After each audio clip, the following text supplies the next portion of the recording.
Tennessee, we played LSU, we played those games. I would love to play some of those people back here. And it's not that, and I'm not saying those guys don't want to come back, but they're in the same scheduling problems too, that they need to get X amount of home games. But if everybody played home games on the weekend, we'd all just be having a spring game and no one else would be going anywhere. So it's not as easy as people say in the philosophy of one hard, one easy, whatever.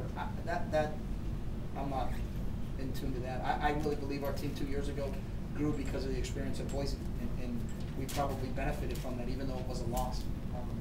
So I don't know really what the philosophy in terms of how we'll move forward, but I want to play in big games, but I also like to play some big games in Autzen Stadium. So if you guys got connections, help us.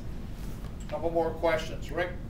Scheduling does seem to be the topic of the day, so I'm going to follow up. Do you think that the day of the home and home with the Michigan is done, or is that something that may still be there? And if you had a choice of the ideal matchup that you could put together, who would you like to see a home and home with?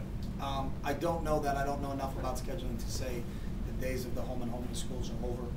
To be honest with you, I know Alabama and Penn State played one the last 2 years, and it worked out with them. It really just depends on the individual institution.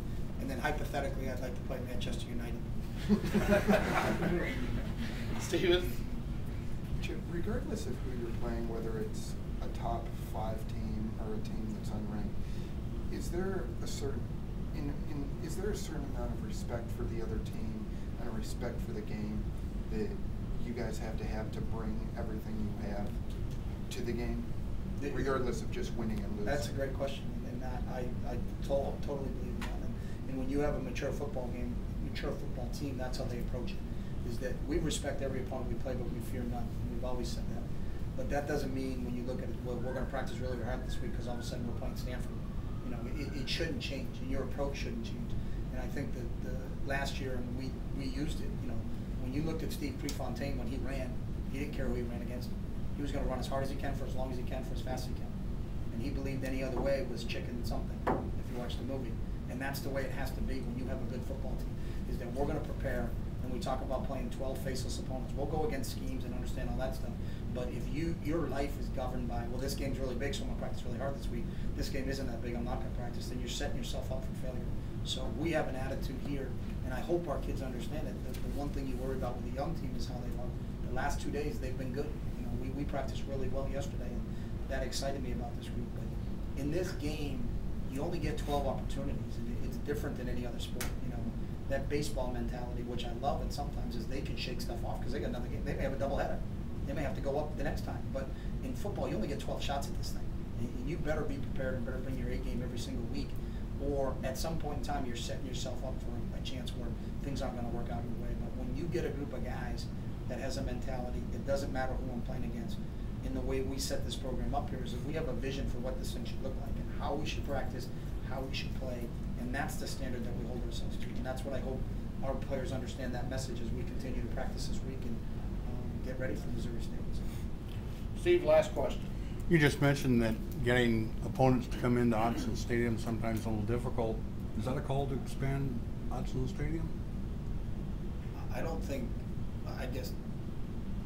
no. I don't think people don't come here because of the size of the stadium. I think they come here because we have the best fans in college football, and it's a very, very tough venue to play in. So I think if you expanded it, I don't think they're going to say, okay, now that you expanded it, we want to come. That just means that we're going to have 20,000 more screaming, crazy, lunatic Oregon fans, and may make it worse, to be honest with you. So I just want our fans to be able to see games at home, and we love playing at home. If you look at our record over the last 4 years, it's pretty good at home, and there's a reason for that. It's a tough place to play. I know Chris Peterson has the same problem. People don't want to go to Boise.